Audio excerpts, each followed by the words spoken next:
नमस्कार, मैं हूं निकिता और आप देख रहे हैं सत्यहिंदी.com। चलिए एक नजर डालते हैं अब तक की सुर्खियों पर। दिल्ली के एंटी करप्शन ब्रांच ने कैश फॉर टिकट मामले में आम आदमी पार्टी के विधायक अखिलेश त्रिपाठी के साले समेत 3 लोगों को गिरफ्तार किया है।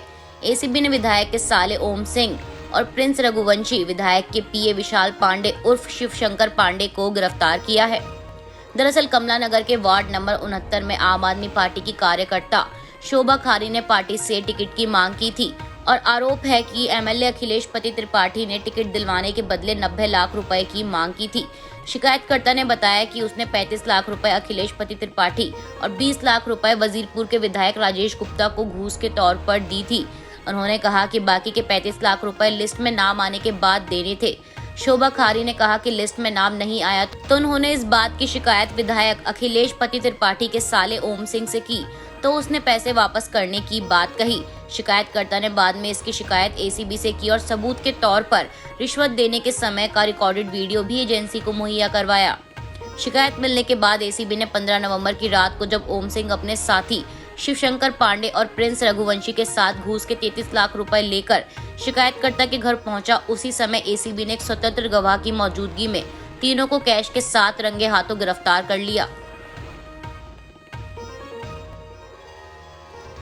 उत्तर प्रदेश के शाहजहांपुर जिले में भारतीय जनता पार्टी के एक नेता का गेस्ट हाउस सील किया गया है। रिपोर्ट्स के मुताबिक शाहजहांपुर के पूर्व नगर पंचायत अध्यक्ष और बीजेपी नेता अजय कुमार गुप्ता के गेस्ट हाउस में पुलिस ने ताला लगाकर उसे बंद कर दिया है। वहीं गेस्ट हाउस के मालिक अजय कुमार गुप्ता ने इसे राजनीतिक प्रतिद्वंदियों की साजिश बताया है। पुलिस द्वारा इस गेस्ट हाउस पर गंदा काम होने की सूचना मिलने पर छापा मारा गया था और मौके से कई युवकों और युवतियों को गिरफ्तार किया गया था। अजय कुमार गुप्ता ने मंगलवार को बताया कि उनके गेस्ट हाउस में 18 साल से ऊपर के लोगों को ही कमरा दिया जाता है। उन्होंने कहा कि पुलिस ने जिन लोगों को पकड़ा है वे सभी 18 साल से ऊपर के हैं। उन्होंने कहा कि उनके गेस्ट हाउस में सीसीटीवी कैमरा लगे हैं और राजनीतिक प्रतिद्वंदिता के तहत गेस्ट हाउस पर छापा मारा गया है। अपर पुलिस अधीक्षक संजय कुमार ने बताया कि रोजा थाना क्षेत्र के आशा मन्नत गेस्ट हाउस से सोमवार को 7 युवतियों और 7 पुरुषों को गिरफ्तार किया गया था। संजय कुमार के मुताबिक इनमें से कुछ युवतियां कथित तौर पर देह व्यापार में संलग्न थी, जबकि कुछ प्रेमी जोड़े थे। उन्होंने बताया कि थाना रोजा पुलिस को सूचना मिली थी कि आशा मन्नत गेस्ट हाउस में अनैतिक कार्य हो रहा है, जिसके बाद पुलिस ने वहां छापा मारा।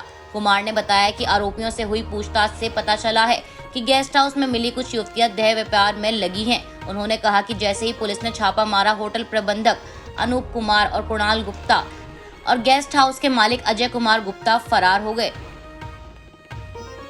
राहुल गांधी के नेतृत्व में जारी कांग्रेस की भारत जोड़ो यात्रा इस समय महाराष्ट्र में है और अब यहाँ राहुल गांधी को कांग्रेस नेता सचिन पायलट का साथ मिलने जा रहा है। पायलट बुधवार को महाराष्ट्र में यात्रा में शामिल होंगे। वहीं इससे पहले मंगलवार को पार्टी के महासचिव जयराम रमेश ने कहा कि राहुल गांधी के नेतृत्व वाली भारत जोड़ो यात्रा का असर विधानसभा चुनावों में नहीं बल्कि 2024 में होने वाले अगले संसदीय चुनाव में महसूस किया जाएगा।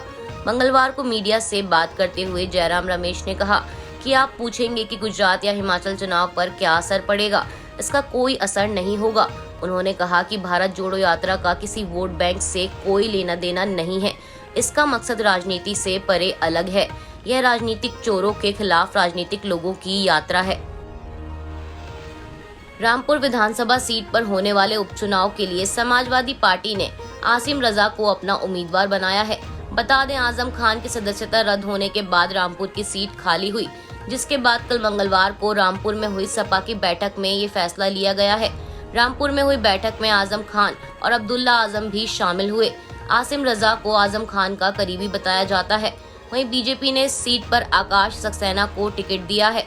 बता दें, रामपुर सीट पर 18 नवंबर नामांकन की आखिरी तारीख है, जिसके बाद 5 दिसंबर को वोटिंग होगी और 8 दिसंबर को वोटों की गिनती की जाएगी।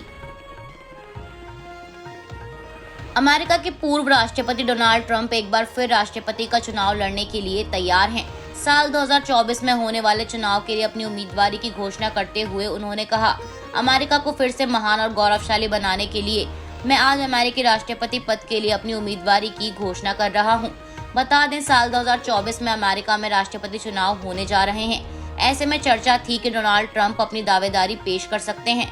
उनके सलाहकारों में से एक जैसन मिलर का कहना था कि ट्रंप 2024 के राष्ट्रपति चुनाव लड़ने को लेकर आधिकारिक तौर पर 15 नवंबर को ऐलान करेंगे। इसके साथ ही मिलर का कहना था कि इस दौरान ट्रंप को हजारों की संख्या में लोगों के जुटने की उम्मीद है। मिलर ने बताया था कि ट्रंप चुनाव लड़ने के लिए तैयार हैं, उन्हें देश को फिर से ट्रैक पर लाना है।